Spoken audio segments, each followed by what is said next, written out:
Good afternoon. Welcome to our town hall meeting today. Welcome to all of those of you watching online, and for those of you who will watch the recording later on, welcome to our quarterly town hall meeting. We have a pretty slim agenda, although there's a lot of meat on this. So we'll probably take the whole hour, and we'll certainly have plenty of time for Q&A as well. So there are really only 2 or 3 presenters today, myself, Carrie Davis, and one of our guests from EMS, which is our new clinic services, our nurse practitioners. So we are going to be presenting today. If you have questions for other directors who are in the room, you can certainly ask during our Q&A time. But why don't we begin with a moment of silence and opening prayer for all of us?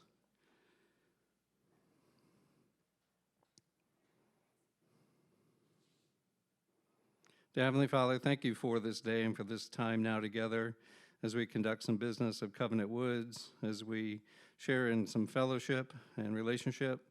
And I just pray that you'll watch over each one of us in our time together. Watch those who are away from us, who aren't feeling well. Protect the workers out there in the heat today. We thank you for their skills. And just pray your blessing upon this time together. In Jesus' name, amen. All right. So as promised, here is the agenda, and we'll go right into it. So a while back, maybe about 4 weeks ago, the Strategic Planning Committee members came to present to you and reflect back some of the work that had been done up until that point. And the slide may or may not look familiar to you, which is meant to represent the process of strategic planning for Covenant Woods. And so we did begin in March and formed a committee made up of some board members, some residents, and some members of our leadership team, who all together came to really work through what we would define as maybe a new process for us, in that we're all working together collaboratively, 3 different groups, but all one community, trying to get on the same page about where our strategies might lead us now and in the future, certainly within the next 2 years, which is the time frame for our strategic plan. And during part of that process, many of you participated in focus groups with us to share out maybe some ideas you had about where Covenant Woods should best invest our time and our resource and energy towards our strategies, to help identify some current issues, to dream a little bit about what the future might look like, and to really get focused in 4 different areas. And we'll review those again in a moment. And so the committee has been working on the strategic plan, and there's been a lot of wordsmithing. We're trying to get it right, but it'll never be perfect. But just know that the product that we're going to show you and share with you after the board approves it, but I'll give you a preview today, it will be a living document. It's something that we will continue to look at together with frequency to see that if we're heading in the right direction, and if in fact we are achieving the goals that we set out to achieve. Does that sound fair? So it really is meant to be a whole community effort to lean into the topics and the focus areas and others. What has been laid out, and I'll show you in a moment, will change, I'm sure, over time. But the 4 focus areas are really foundational for us in terms of having a really strong sense of community, a strong and firm foundation financially, and moreover for the mission that we call successful aging for all of us throughout each of our centers and also across our divisions. And I'll just point out to you, this box right here in purple has been added, and that is meant to reflect all the great work that we received in terms of the input, the over 500 data points that we discussed last time through the document that was born out of the work with you all of this. We are taking elements of that and weaving it into a campus master plan, because in fact what we're talking about are 2 different things, although they harmonize. The strategic plan is really meant to be the overall vision, direction, and goals that we want to achieve. And a community master plan is really more of a capital plan, right? So what are we going to do with our spaces? What do they want to be? How do we energize them best? How do we use them to be the most efficient, service-oriented focus? And so the campus capital plan will begin in earnest in the fall, and of which you'll all be part of that again. So we're going to take all the good stuff that you gave to us, some dreams and wishes you had for the spaces that we currently own and operate, and what that might look like in the future. So some of the elements that you gave to us in terms of your feedback, you will not see in the strategic plan because, again, that's a higher level approach to where we're headed. So let me just jump right in. As mentioned before, what you will see and receive, and will also be in digital format, is a pamphlet. So it's meant to be kind of two-sided with a lot of information, and you'll have a chance to look at this up close, and we'll take a look in a moment. And on the inside are the focus areas, strategic directions, and the goals and metrics. And we'll take a look at those in a minute. So it's really meant to be something that we can all kind of carry around, keep in our pocket, and then pull out and challenge one another, be accountable to one another to say, how are we doing in this? And then we'll continue on as we move forward in our discussions around strategy. So are we hitting the marks or are we not? But let me just first call your attention to the mission and vision statements. They've been reworked just a little bit. The vision statement was rather long. I don't know if any of you had seen the vision statement before. What I found, it's not consistently posted. But where we landed with our vision statement is that we see wellness through purposeful living. So that means wellness for all at every stage. And the purposeful living really speaks to the intentionality to be together, to be in a community called Covenant Woods, and to be purposeful in the direction that we take our own personal health and well-being. And so we find that purposeful living really resonates, and wellness is really the main topic. And that has a piece of healthcare, but well-care is also. Our mission statement has been reworked just a little bit as well. And it says, Covenant Woods, a not-for-profit life plan community, provides exceptional health care, quality of life, security, and comfort where all can thrive, in keeping with the benevolent vision of our founders of faith in 1883. So that's been reworked just slightly, but it's apparent that we really do want to remember our faith roots and call those forward because that's essential to who we are, who we have been, and who we will be. And our core values, of course, will remain the same, no change there. Wholeness of life, equality, quality of service, integrity, stewardship of resources. So those are really foundational for us, and these will not change. But let's take a look at the different focus areas and some of the metrics. And I won't read every piece of this to you. You'll have a chance to study it, again, once it's approved by the board on Wednesday. But people first is something that we felt strongly about in terms of a focus area, and that is simply investing in all of our people. That's you, that's our volunteers, that's our board members, and certainly our staff. In order to achieve that, we've laid out some strategic directions with it. Maintain an effective recruitment and retention program. You know, we've talked a lot about staffing and how vital that is. And more than recruiting, retaining, doing right by our staff. To provide personal professional staff development, that's really important. That also includes the board as well. And allocate resources toward resident programs and services. That's investing in each of you and what it is you need. And you're going to hear a little bit more about how we're investing with our new clinic services at the end of this presentation today. And we want to maintain a robust volunteer program. You know, we do celebrate all of our volunteers, and we could not do this work alone, and we have a lot of support. And so one of our directions is to maintain a robust volunteer program. But then we also have success indicators. So how are we going to prove to ourselves that we are actually accomplishing this particular focus? And I'll read some of them to you, and that's to maintain scores on staff surveys at or above 85% in key metrics. Establish and meet staff retention goals, and to be at or below national median benchmarks for turnover. So again, that retention piece. Provide at least 4 education sessions to the board of directors. We've already achieved some of that, related to the senior living industry. This is who we're serving and they are serving. We want to meet or exceed fundraising goals for the Given Scholarship Fund so we can continue to invest in our staff. And we want to achieve scores on annual resident surveys at or above 85% in overall satisfaction and recommending Covenant Woods as a good place to live. So these are some of the metrics that we'll be measuring over time. At certain points in time, when we actually have surveys and take a look at this data, but we will know if we're meeting this goal of investing in people. And there are more elements to all of this. This is just what we came up with to codify moving forward. The second focus area is financial management, and that I think attracts a lot of attention, and we've talked a lot about that.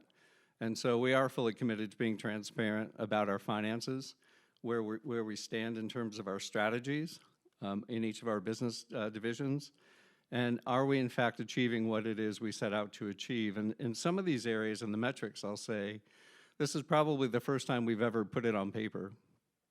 Like we've always talked about achieving net operating income and making sure our days cash on hand are solid, but we've never codified to this degree the very specifics of our finances that I think are really key for us to focus on.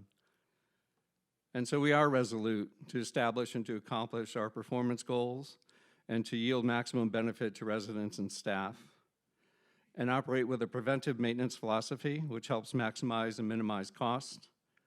And we continuously seek advice from industry experts who are committed to our particular industry, and we can communicate what we're finding and learning to all of you. And so in about another month, we will have a series of reports that we can share with everyone to let you know how we're looking into the work that we do based on a state, local, and national level. I think that's really important for us to look at. And benchmarking ourselves against ourselves, that's really important. But benchmarking ourselves in the industry also, how does it fit and how does it work? And so we're committed to having a robust contract process. That's really important. As whenever we have work done, we try to get at least 3 bids to make sure we're getting the best prices possible. We want to ensure department functions kind of flow without duplication and inefficiencies. We're always about that element of how to improve the process with the people that we have. We want to utilize technology to create efficiencies, reduce expense, and improve service. And we want to explore best practices in life plan, community, financial models, and trends. So what does our business model look like today, and what do we anticipate that will look like in the future? And then how do we get to that point? And also exploring other areas like CCRC Without Walls, kind of an at-home program. But our commitment, going through this whole exercise with you all, we heard loud and clear about the divisions that we started with: home care, hospice, Woodhouse. And I think we need a different process in terms of how to assess the viability of each of those. And we're currently underway with our finance committee to develop some metrics on how to view those businesses. But before we launch into anything new, we need to focus on our current book of business and make sure that we're strong and solvent, and that we communicate back to you in a transparent way how we're doing. And then together we can make some decisions. So we did set some success indicators that are much more specific, as I mentioned. We want to grow the revenue by at least 5% or greater annually. We want to reach our occupancy targets of 95% in independent living and 87% in other centers. We certainly want to reach our home health census goal of 300 by the year 24, budget 24, which starts next April. We want to reach hospice census goals of 35 by the budget year 24. And I'm happy to say they did pass their certification. We're waiting for affirmation that hospice has their certification and licensure to be able to start taking paying clients and to recoup some of the funds that were spent leading up to this point. So that is good news for all of us, and I think we are on track to reach our goal of 35. And then our census targets for home health and hospice will grow at least 7% year over year. So we have to be measuring on a forward basis, but also taking a look at where we currently are. And we do want to increase fundraising goals by 10% year over year. And that just helps support all of us. The third focus area, successful aging on campus, which is fostering the highest level of independence, engagement, and well-being. And so we support your choice in independent and supportive living and the freedom to pursue the highest possible level of autonomy, engagement, and well-being. A few of our strategic directions is to foster participation in preventive wellness programs. Assess and allocate physical space appropriate to address resident needs and priorities. I mentioned some of that's coming in the future in the fall. Utilize technology, again, to support resident need and interest. to evaluate the apartment and cottage configuration for accessibility and functionality. That is underway as well with our Primrose apartments. That's really important to support successful aging, that the space in which you inhabit can serve you well to age in place or age throughout the continuum. And moreover, to create an environment that encourages purposeful living, and that encompasses mind, body, and spirit. So a very holistic perspective of wellness. And the last piece for successful aging, we feel, is to foster a community of inclusion where all are welcome and all belong. And so some of the indicators sort of follow along with that. Chief among them is the Medicare 5-star rating, to maintain at least a 3 and move towards a 5. That goal is underway. We want to establish, and we are in the process of establishing, a signature program for dementia. We perhaps want to implement smart home concepts wherever possible, and that will also support successful aging. And we will maintain a robust clinic and access to health and wellness services throughout the entire continuum. That we also heard loud and clear, and hence our friends in the front row will be introduced in a little bit. And so the robustness of the clinic supports aging in place, successful aging, upon your choice of where you want to have your services delivered and where they are rendered to you. So we did hear that loud and clear. And the last strategic focus area is community outreach, which will be sort of approaching from the same framework we always have, which through the Homes Fund will be providing some outreach to the community, achieving some community-wide needs or resources that are really important to the community, opening up our campus to the community as well. Monday night programs, have been open to to our friends from the outside. And we want to be part of the community. So we are seeking partnership. We are seeking collaboration with such agencies as Bon Secours and other agencies that are like-minded in terms of our support for aging and aging in Hanover County.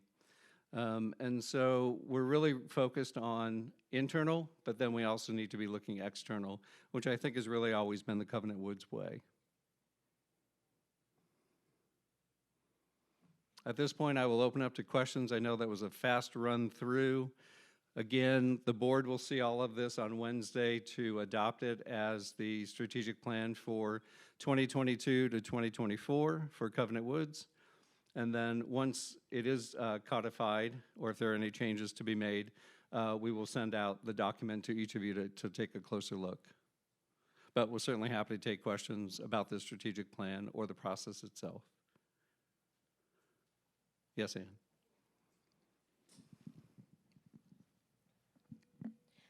Just one term you mentioned I'd never heard of, CCRC without walls. Mm-hmm. What is that referring to? So that is similar to the services we provide. It's actually without walls, so it is at home. So it's meant for people who choose to remain in their own homes, but can receive similar services, and mostly it's care coordination throughout the variety of health centers that they might go to, assisted living, skilled nursing, the hospital. So they're assigned a case manager who actually works with them, supports them, fills out all that paperwork that folks really don't like to do. And it's also a buy-in sort of approach as well. So it's an insurance product, if you will, similar to what we offer. So there's an entrance fee, which is usually tax deductible, and then there's a monthly fee. Yeah. There are a few of those. LifeSpire has their own at-home program. I know is probably the closest one to us, LifeSpire Senior Living.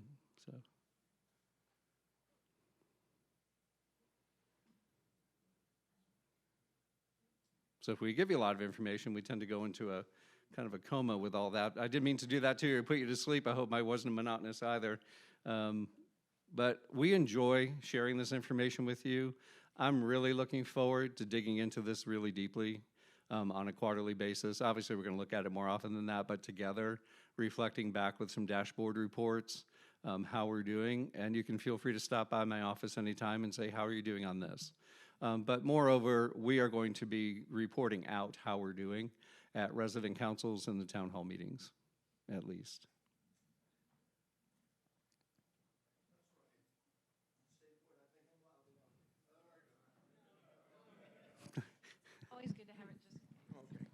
The 10% that you always talk about on a yearly basis, the growth of 10%, that seems pretty aggressive. Have we reached that before, or has it been less?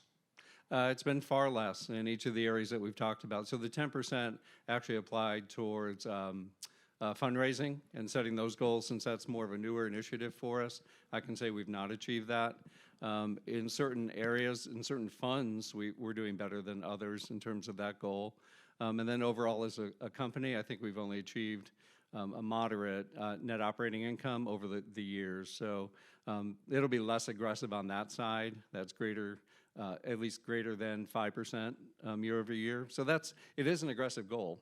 And that's over a 4-year period, really. So it's beyond this point here. When I arrived last year, which is almost a full year, at this time, we did not have those goals in place. I think they've been discussed, but we've not had a plan to achieve them necessarily. So this is really what this is meant to do, is to have the board and the staff, the management staff, and the residents, really focused on these goals together. I saw a lot of white coats come in here. Mm-hmm. Could they introduce themselves and tell us what they do? Absolutely. They are up next on our agenda, and they absolutely will introduce. I'm looking forward to meeting everyone myself. I haven't met them either. White coats do make us nervous, but at least you're seated, so that's good. Are there any other questions or comments about this strategic plan? Yes, sir.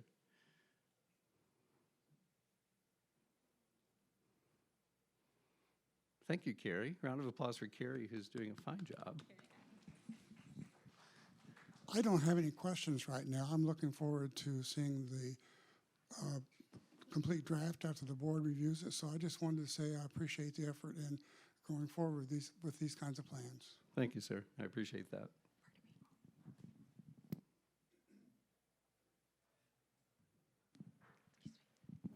Let me see if I understand that CCRC without walls. Mm-hmm. The thing that I gathered from this conversation was that folks that sometimes want to stay in their home but would like to have the services that we have here, so there is a potential for doing that.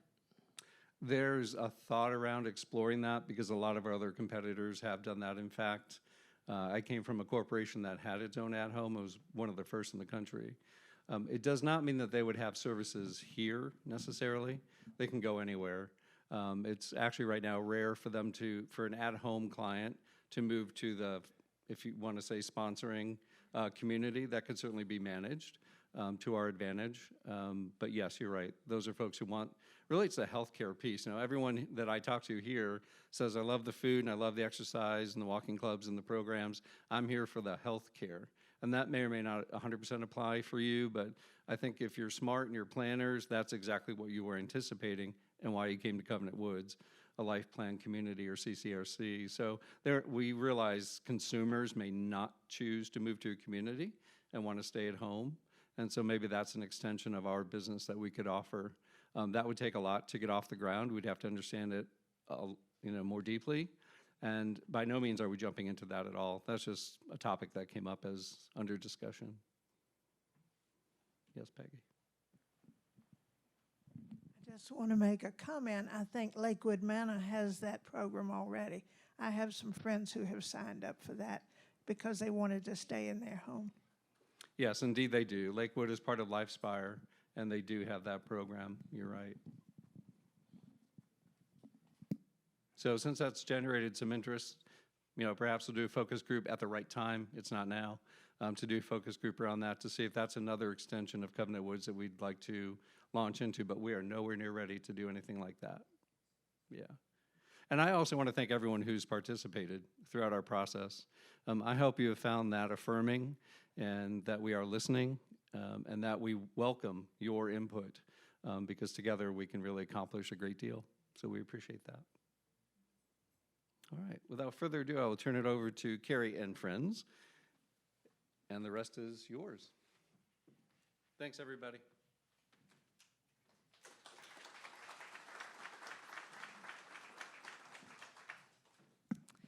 Good afternoon.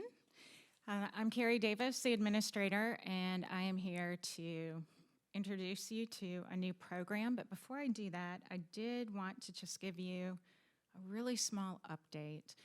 There have been several questions that we've received regarding monkeypox and regarding the vaccine.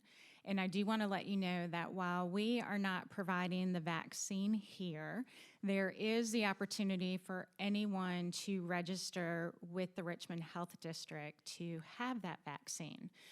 Where the vaccine is being provided and who is eligible is fairly restrictive, but everyone can apply for that if they're interested. You will find on Katie that we've updated and provided a new file folder under the wellness section. We've labeled it just monkeypox, just so it's there for the time that it's needed. And within that, you will find a complete question and answer from the Virginia Health Department as to who may be vulnerable, what to look for. And you'll also have information on how to register if you are interested in that particular vaccine. So I did want to just share that as an update, as we will not be having formal coffee chat tomorrow morning. And then next, I have the privilege of being able to come before all of you, some of you that I've been working with year over year since you've been here, saying, what are we going to do in the clinic? What types of services? How can we have a true, real, robust clinic? And we have our wonderful people in white coats who are here today to share a little bit more about what will be offered through EMS Medical Center. They will become our clinic. They will be the clinic services on site. And as you will learn, they have a lot that they can offer. And we'll be staffing primarily with nurse practitioners, definitely being able to do a lot more than we have been able to do as of late. So I'm going to invite Dr. Silverman and have him come up and talk a little bit more about the services and introduce the team. While he does that, I'll be passing out a couple of sheets of information for you that will also be discussed so that you have a copy to take home of the services being provided and a little questionnaire to give the EMS medical team a little bit more information. Dr. Silverman, would you like to come up?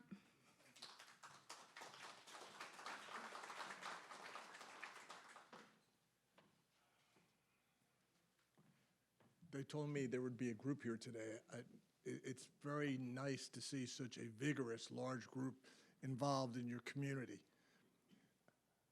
My journey began a long time ago. I'm a cardiothoracic and vascular surgeon. I practiced 30 years doing aortic valves, heart valves, bypasses. About 15 years ago, my life changed for a lot of different reasons, and I began developing a business which was urgent care medicine. We became one of the largest urgent care practitioners in a private practice. We had over 35 centers. We did that for 15 years. Everybody's aware of all the changes that began to happen around our country when we developed the pandemic and other issues. So we segued into other areas of care. During that period of time, my wife is a critical care nurse, and both her mom and her dad was a bank president, and her mother was a very prominent woman who did a lot of church and administrative work in the community, and they both became very sick. It was about 3 years ago. They were in a senior living center in New Jersey. They wouldn't let us in to visit her family because of the disease that was prevalent in the community. Her parents got worse. We were essentially appalled at what we saw, the level of care in that community. So we decided to change the way we were going to do our practice. We've dedicated ourselves now to the senior living concept. And we have a large staff. We closed down our other business. And we are a full-service facility. We can treat about 85% of the issues that you might go to an emergency department for. We are now moving to install and develop these services within the senior living community. I was introduced to Carrie and this community through the CEO of the company that I'm now working with. We were doing the COVID testing for your community. And I was told it's a nice community and they're working there. I said, well, can we do more? Can we help out in another fashion? Is there anything we can do? We had long talked about a program where we could be on campus and provide the services that we know how to do for the community and be part of it. Look, this doesn't mean stripping you away from your family doctor or your normal traditional healthcare providers, but we know how to do both emergency and chronic medical care for hypertension, a lot of different things. Things are changing. My attorney, who's been my attorney for 40 years, developed Parkinson's. And, you know, we used to play basketball and compete and just a lot of things. And now my attorney, Joe Pizzullo, is having a problem. He told me I cannot tell his whole story because it'll be a HIPAA violation. So I'm not going to tell you the whole story. But anyway, I ended up trying to help Joe. And we talked about all these things. And Joe now is going to go to a senior living center. So I told him about this community down here. I think he's going to reach out and see if he can become part of this community. So through a lot of discussions with Carrie and everybody else in our group, we looked into the community. We would like to provide the senior health care services medically for your community. We would like to take the facilities that are here and alter the way they are, upgrade them. They've got a big waiting room in there. We don't do waiting rooms very much anymore. People don't like to, in the current environment, sit in a waiting room. So we're working on other alternatives, how to do that care on site. Towards that end, I brought part of my team. I've got, when I say team, they're pretty much our team and our bosses. So I brought them with me.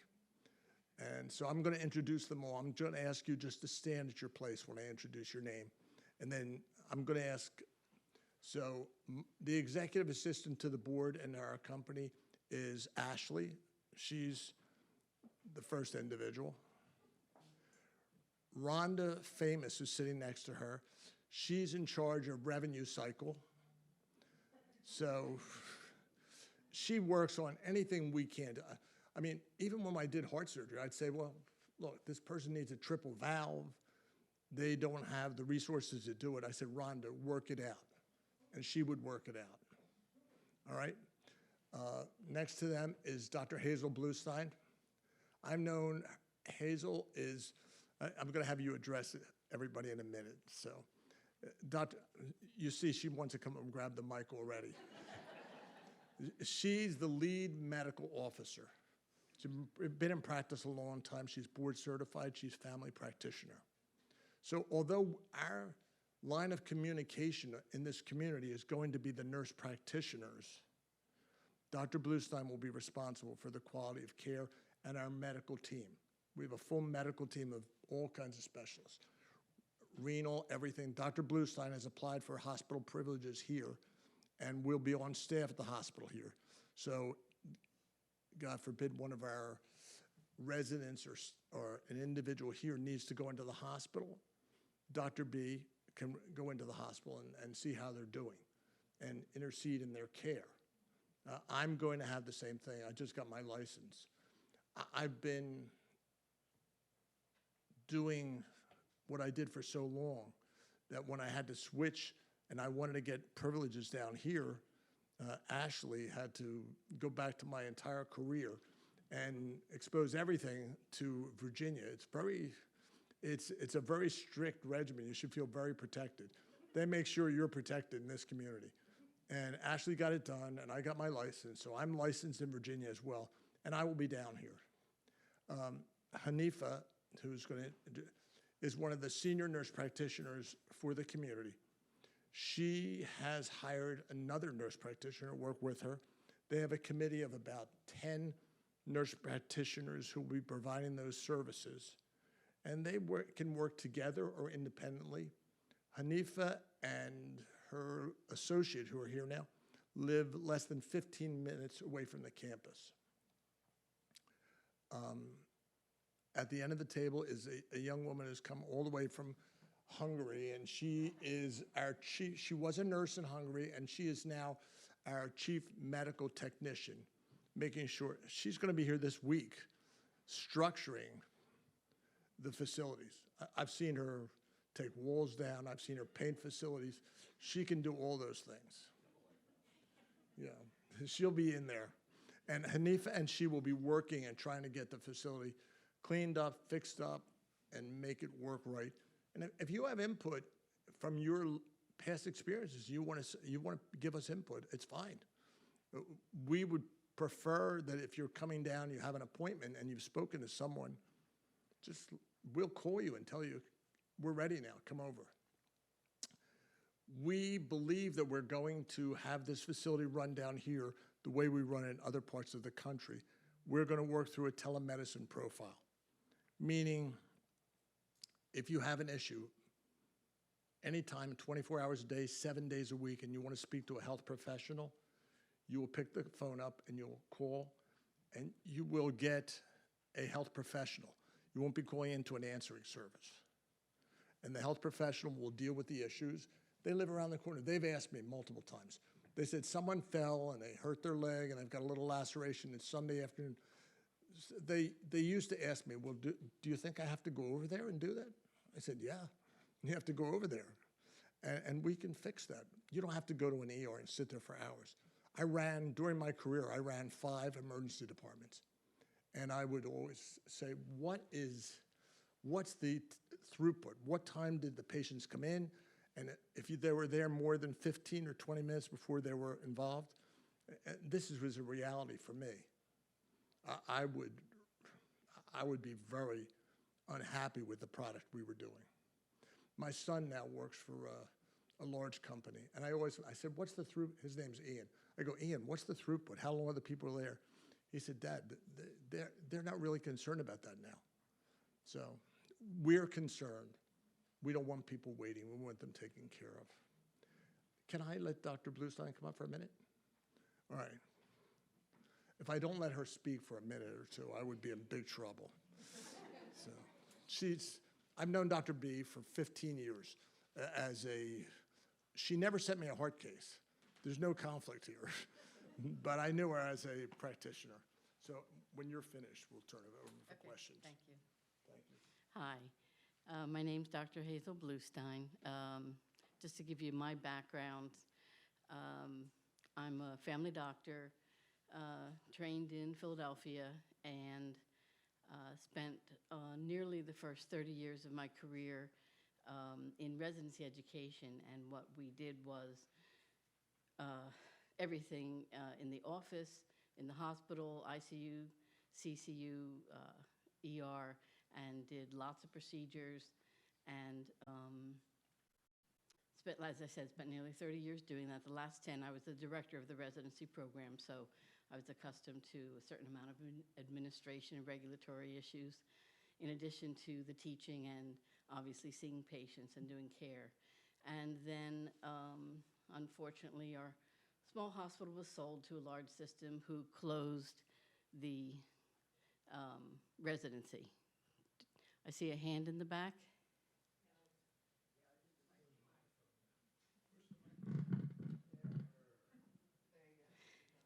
All right, so is that better? So so at that point, the residency was closed, and I moved into Dr. Silverman's urgent care and spent the next, 12, 13 years doing urgent care, which was kind of an interesting segue for me because I always liked the interactions and taking care of people quickly. And now, as he spoke, we are moving into a little bit different area with more telemedicine, but with the background behind us of always thinking in terms of urgent care. We certainly do not want people to feel that they have to leave their primary care physicians. We will be available for whatever needs people have, but we do not intend to take over. We would rather be working with people. And as Dr. Silverman mentioned, I have just started to obtain privileges at the Bon Secours local Memorial Hospital so that we can also assist in that field if needed from a hospitalization standpoint. So can I turn it over to anyone for questions at this point?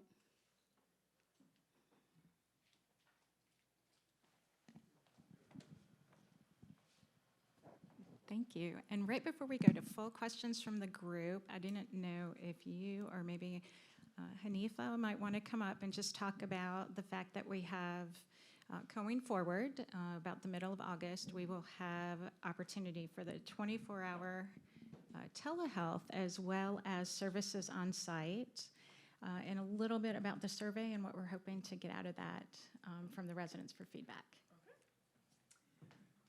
Good afternoon. I'm Hanifa, so I'll be working on site here. So to touch on the survey, I believe Carrie and Andrea had filled out or passed out some of those to y'all. The objective here is to have you guys look at it, fill it out, see what we need to do to better assist you guys. What are some things that you need? What are some areas that we need to beef up on? And what are some areas that we're doing great in, right? That is our overall objective for that. As far as when you're talking about the meet and greet, are you talking about for the staff or for the residents? Okay.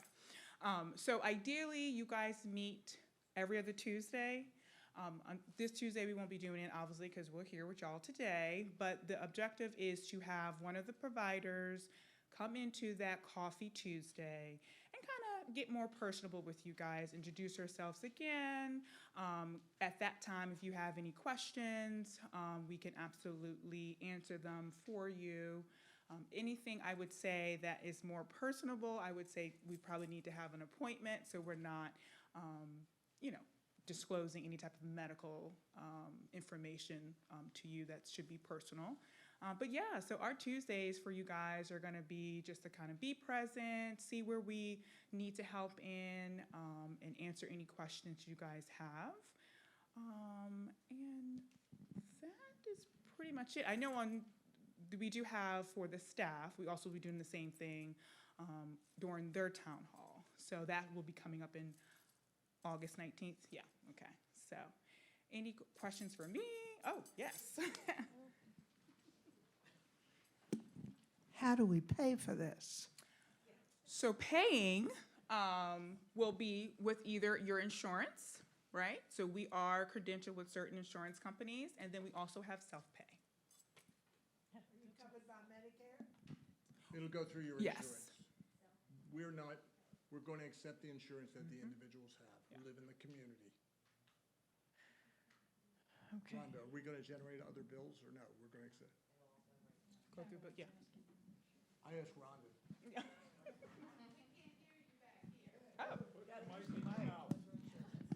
No, we're going to accept insurance.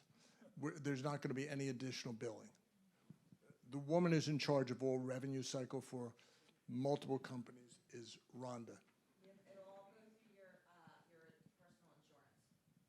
You just give them a copy of your insurance card when you go in, and that's it. You have your appointment, and you don't worry about it. I mean, we're a company like anybody else. They're a mix-up. I mean, Hanifa started a few weeks ago. They didn't pay her first week. So I called up HR and I said, "Are you joking?" I said, "Hanifa's coming for a trip with me. Can we make sure that she gets paid?" So, do you want to come up and just address, or have you? Did we answer that question for the billing or how to pay? Yes, it's answered. Please use the microphone. Just answer it. It will all go right through your personal insurance, Medicare, if you have Keystone 65, whatever insurance you have, it'll be billed through Have that. you been approved Yes, in this state for yes, Anthem? yes, yep, we get our Okay. PTAN through Medicare, yep, through Virginia. Yep.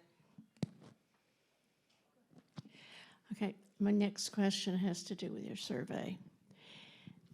You're not asking us about things as they exist now, right? This survey is, would we use this if it were available? It's confusing.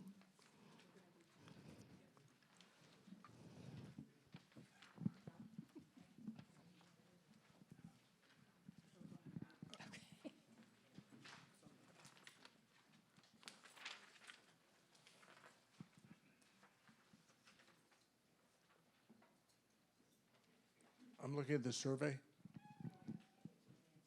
Yes.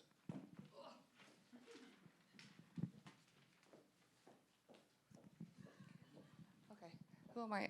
So the survey is actually for the list of services in the front for you to just review. It's not currently what's in the clinic. It's just going over kind of what we discussed here, how satisfied you are with the services, if there's other services that maybe you were interested in that we didn't put on here, that we could answer, you know, because we have a vast amount of things that we can accomplish in the center, along with just, you know, the office hours, the availability, and then, and again, in 30 days, we will give you the survey again to kind of assess where we are, if anybody's used the services and how they feel about it. So it's our wish list. Yeah, pretty Okay, much. Thanks. I'll give you an example. We're starting out with the center open, I believe it's 8 to 12 or 9 to 12? 8 to 12, 5 days a week. If the community says, well, we would like to have on the weekend 3 hours, or we'd like to have evening hours on Wednesdays, we'll move it around, we'll do that. It's not an issue. We're gonna work within, this is gonna be part of our community. So you tell us how you want it, we'll do it. And if there's a problem with medical care or there's an issue, tell us. An individual in the community gets taken to the hospital. We don't know why the individual went there. They slipped, they fell, they sprained their ankle, and they still have persistent pain in that ankle. We were gonna look at the x-rays. We're gonna get involved with the orthopedic consultant, determine whether additional studies are, they need an MRI, and they say, I don't wanna go in that machine. I mean, I don't like to go in that machine. So we would be involved in the care. And we're not gonna be generous. This is for us, one of 5 pilot programs that we're developing so that we can look in 6 months and come back to you and say, we think it was very successful from our point of view. This is where we think we've accomplished. You tell us. Any other questions? 2 questions. One, where are you operating currently? And secondly, what's the name of the corporate entity? Corporate entity is EMS Medical Management. And we are operating in Florida. There are 75 places that we're affiliated with, but we have not started our clinical model in Florida yet. Right now, what we're doing is laboratory testing, clinical testing, and they're going to be set up with telemedicine. And in order to keep the telemedicine business functional, we have started doing another area of healthcare, which is university healthcare. So because what happens is the students are going to the health centers on campus, and there's a lot of things, and they're not covered 24 hours a day. So we have about 30 universities that we're providing telemedicine healthcare for them. I was not a great proponent of the telemedicine concept. I was a hands-on physician. I wanted to go and put my hands on the patient's belly. I wanted to move the extremities. I wanted to know what was going on. But I've sort of bought into that telemedicine concept because even now, I've got 8 kids. One of my kids, something comes up, I want to speak to somebody, And I want the physician or someone to call me and tell me what's happening. Tell me directly. Did I answer your question about your questions? I have at least two questions. One is, one of the things that we seem to have a lot of issues about is transfer from the hospital to the healthcare system here. There are just a lot of requirements, and it's not always communicated what the patient needs and who needs to get the information. That's what I'm hearing. And the other part of that is, in order for that to happen, you need to know that we're at the hospital and what's going on if you're going to help. So how would that all work? We're going to communicate and work together. I'm going to ask Rhonda to come over here and address that, because she will have a handle. Look, we're dealing with that now. If I'm hospitalized and I'm ill and I leave and I want my cardiologist to have a full record of what they did. Did they do a stress test? Did they do an echo? What did they do? I want my family doctor, because I have a family doctor, I want him to have the information of what happened. We're coordinating that and working through computers and everything else. I'm going to let Rhonda address it. Yeah, so we'll be working directly in tandem with the doctors here, with Carrie, the administrators here. So that's how we'll be able to know all that information to get you from a hospital into the facility, doing the physicals like through the ADL. So it's going to work by working in tandem with everyone here at Covenant. The other question I had was, is it possible to have somebody who is on your team if we end up over in healthcare, could they check on us as a doctor would? Or I've heard that sometimes there's less than wonderful care that way, and I just wanted to know if that was possible with your team members.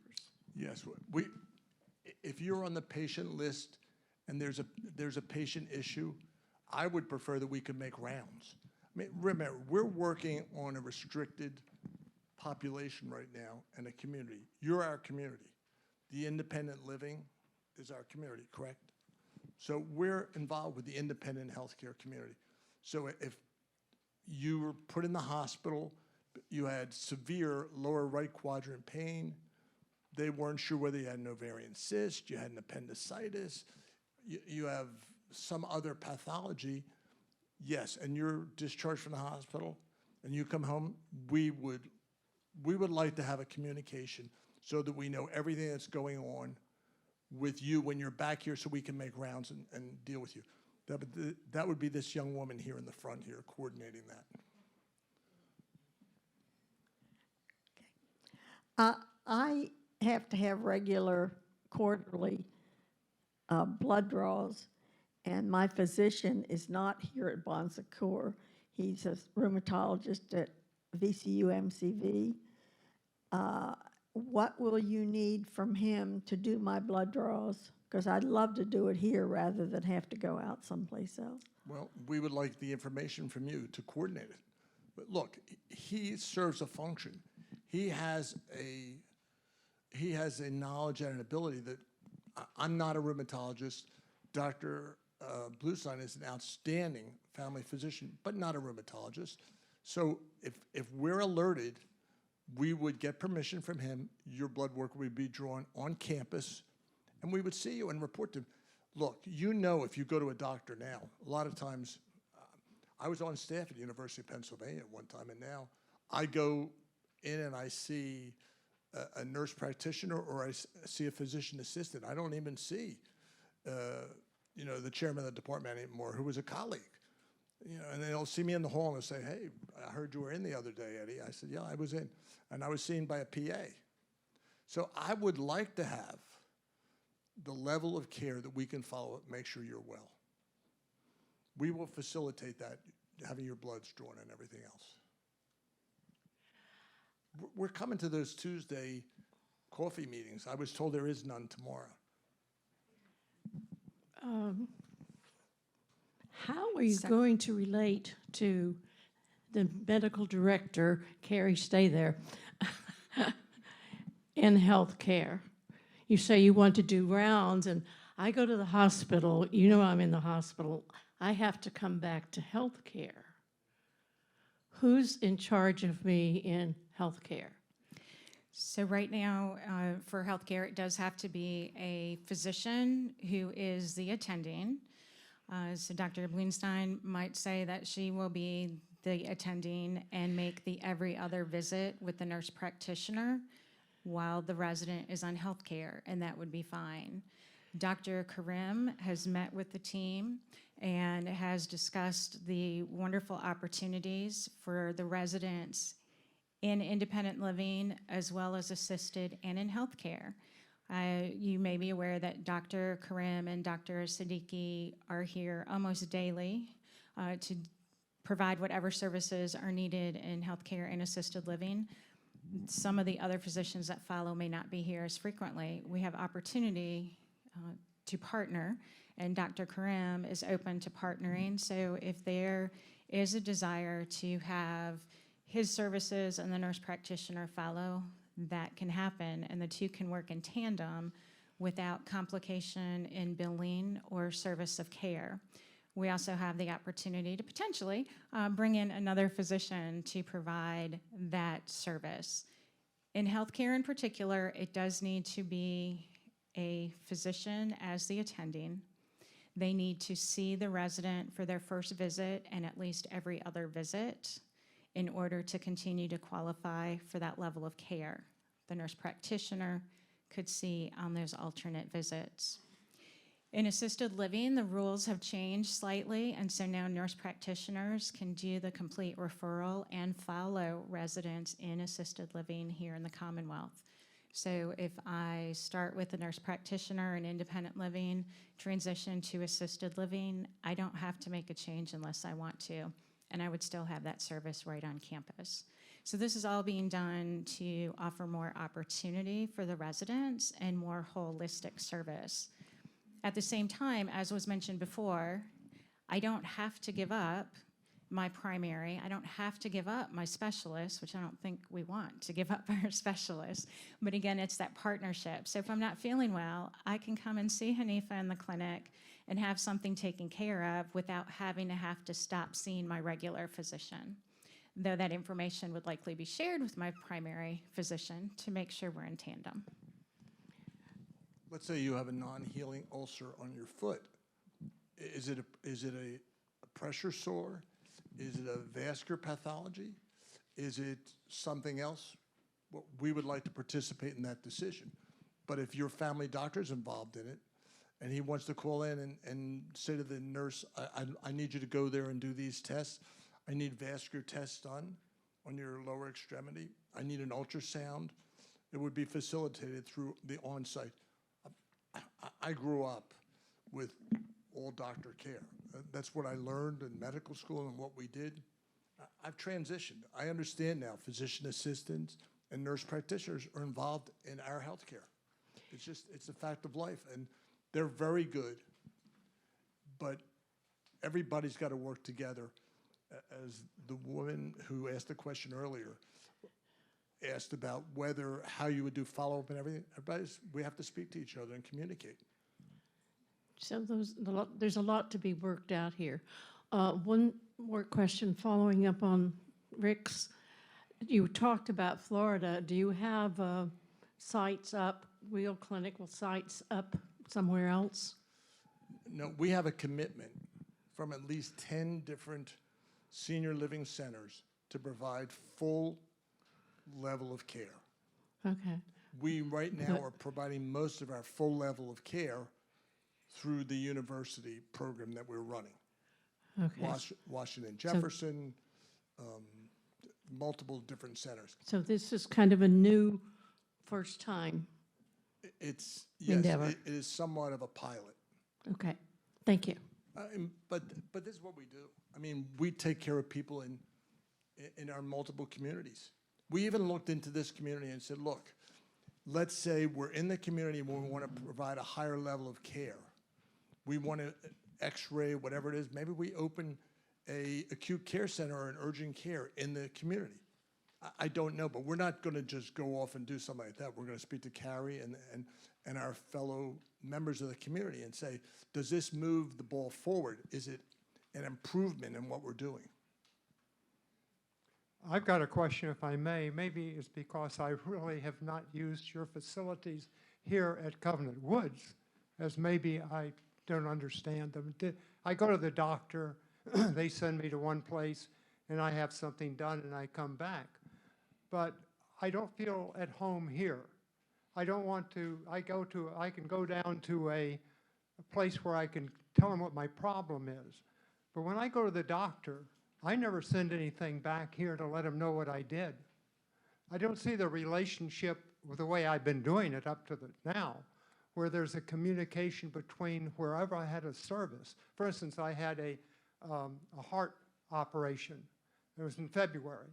I don't know that anyone back here knows what it was or where it was. I don't know that they got any information. Did you have a valve replacement? Yeah, right. You know, the transverse process. In one day and out the next. Great.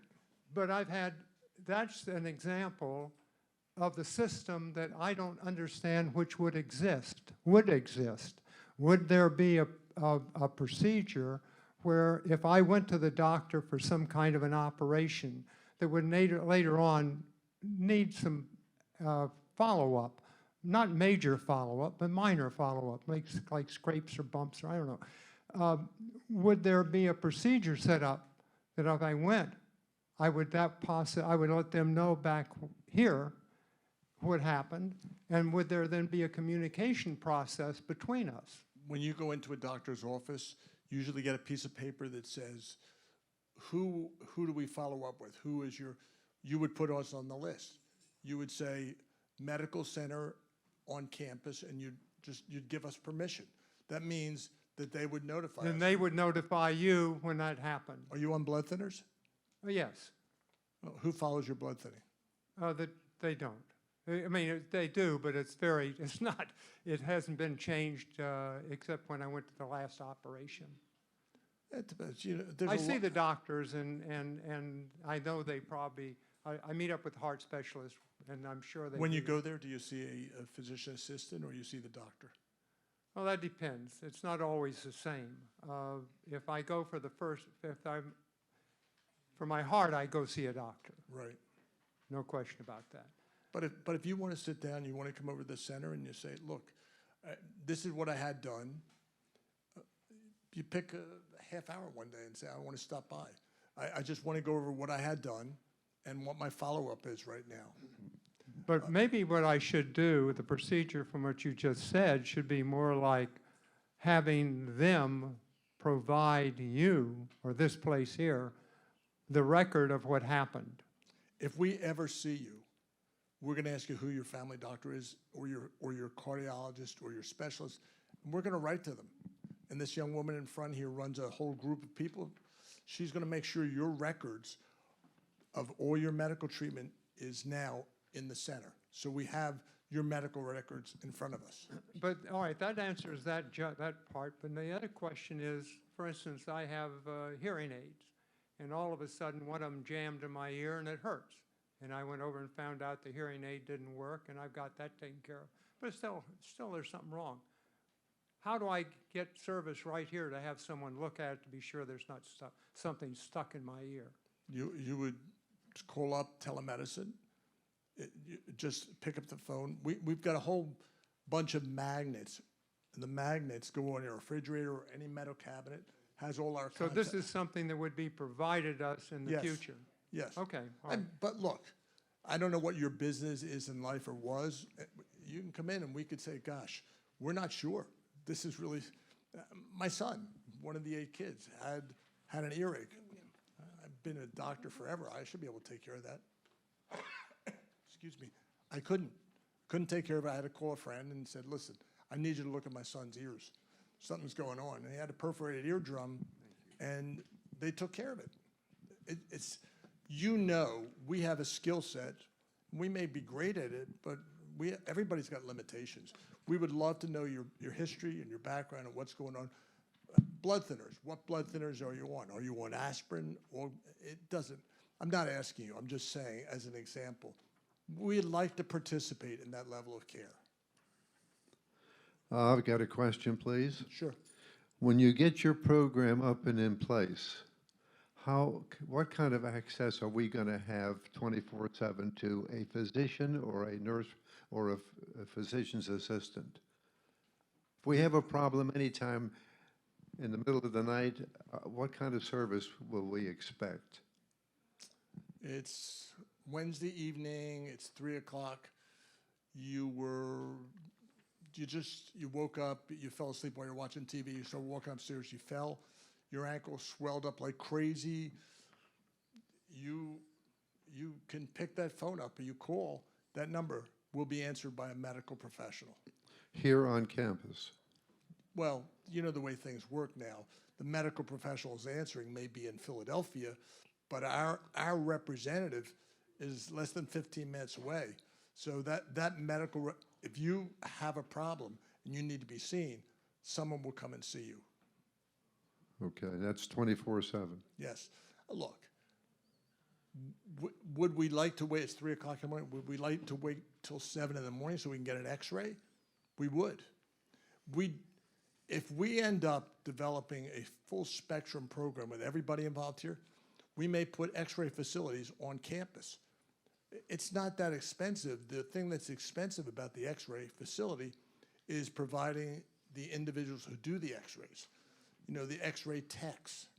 So that's the only reason that we're not putting an x-ray program in right now. So we may speak to Carrie and say, Carrie, look, we've got a lot of things that should be taken care of by a more comprehensive program. We need x-ray on campus. And we would discuss it. I think I'm getting a signal that I'm going to be pulled off stage.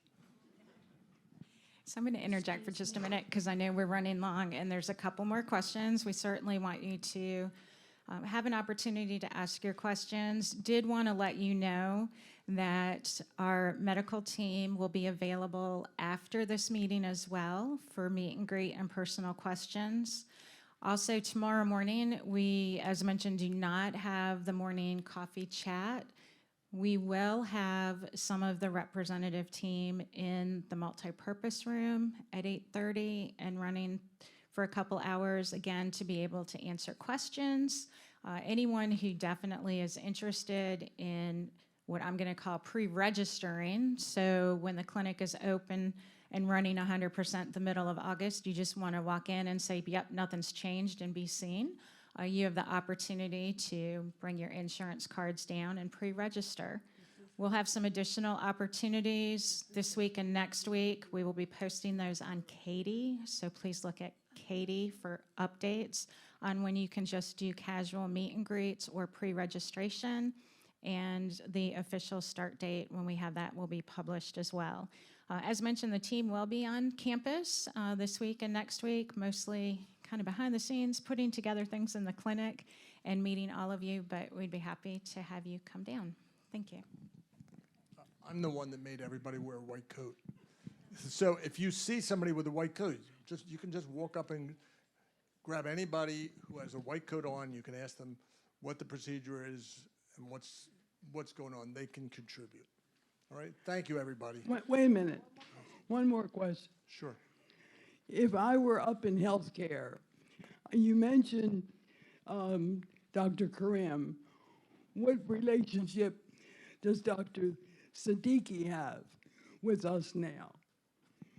And also, does the nurse up there call Tella?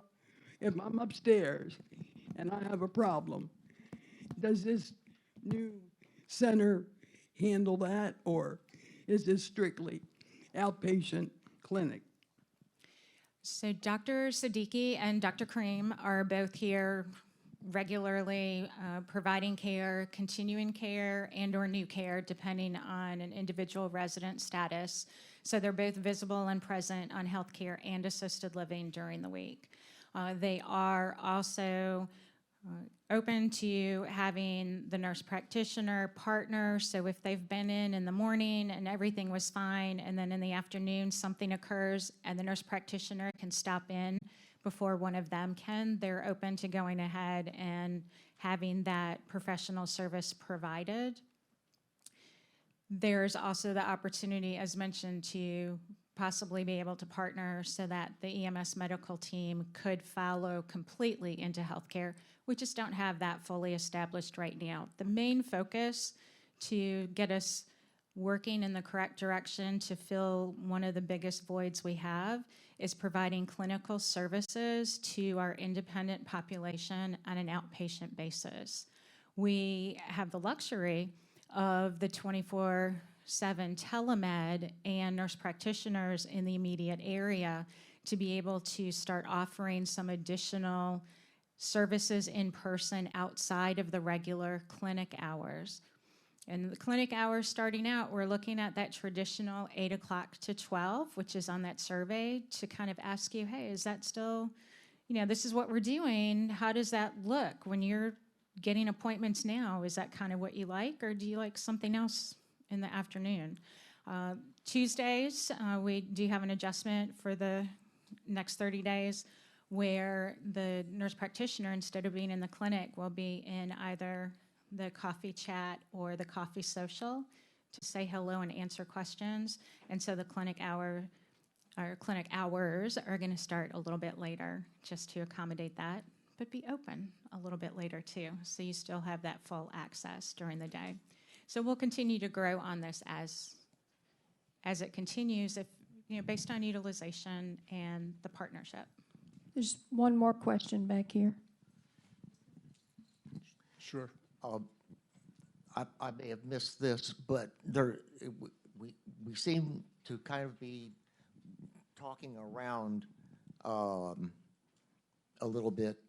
I'm wondering, when we come back from, say, the hospital, there has been some questions asked here about, how do we get that information back here?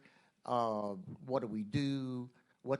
So I guess I'm saying, what's the procedure? Is there a point person that will be connected with the clinic or with Manor East or whatever, who will be our clearinghouse, or do I go to Melissa and overwork her when I come back?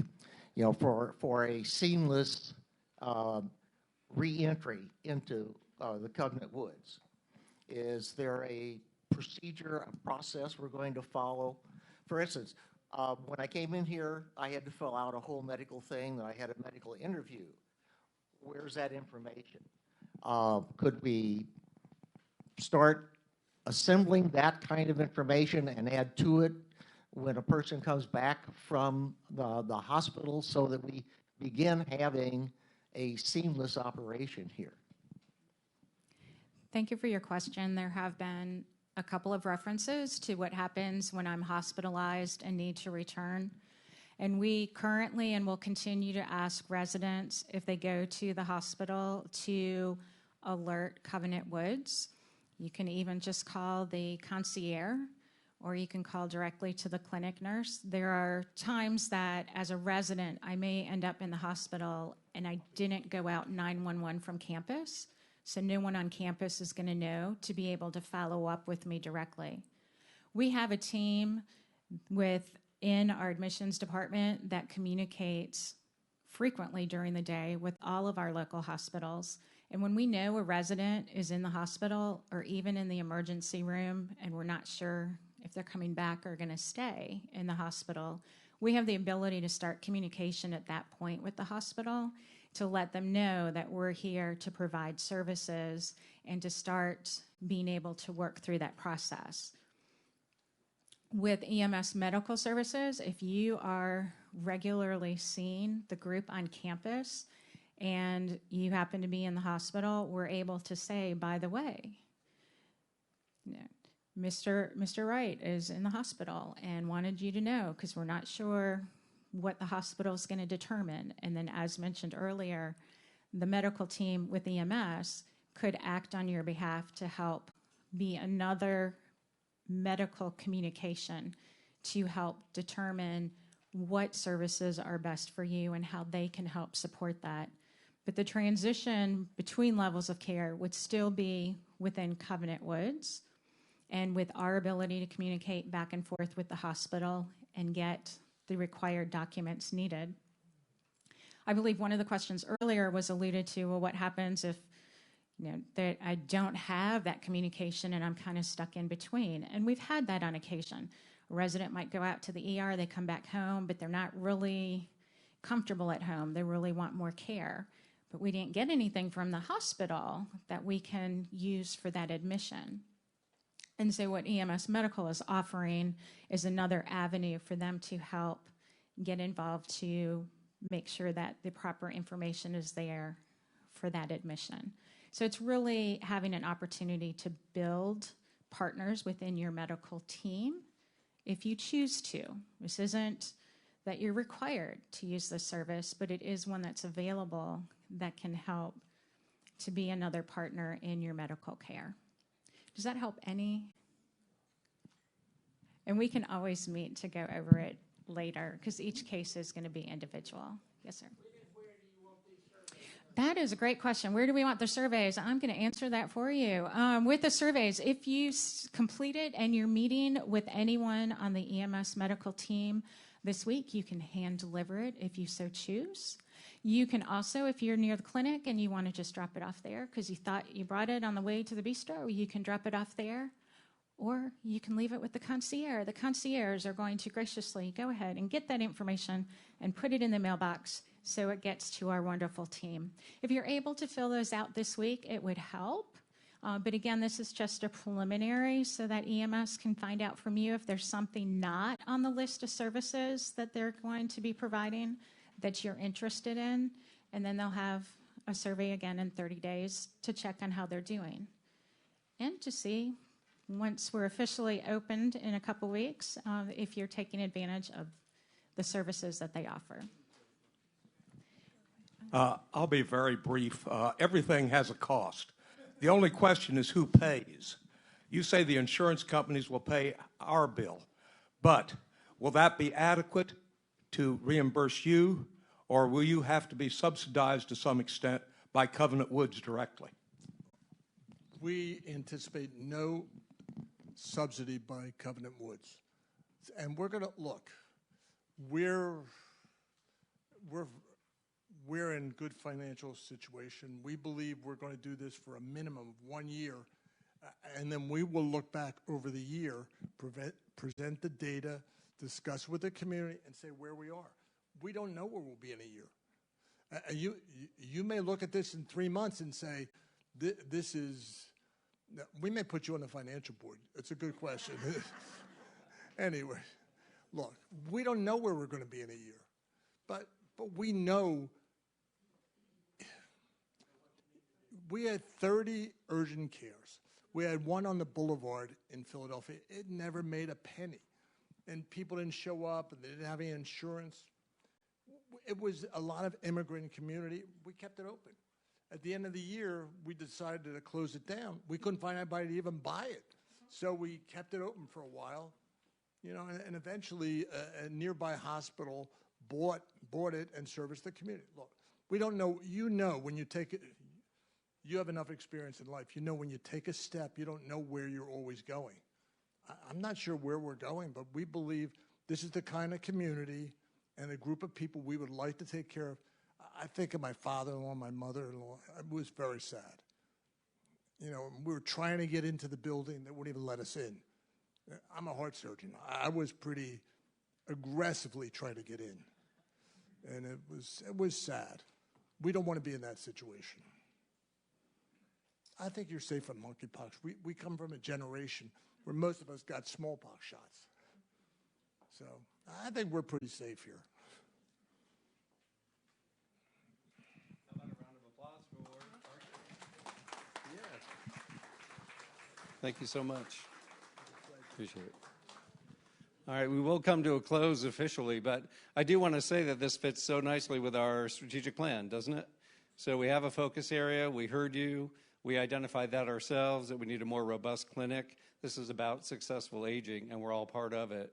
And I think this is a phenomenal blessing to our community. And I hope we all take advantage of as many services as you need or want. And let us collectively be part of your web of care and successful aging moving forward. So thank you all very much. Get to know these wonderful folks as I will, and we'll see you all later on. Take care.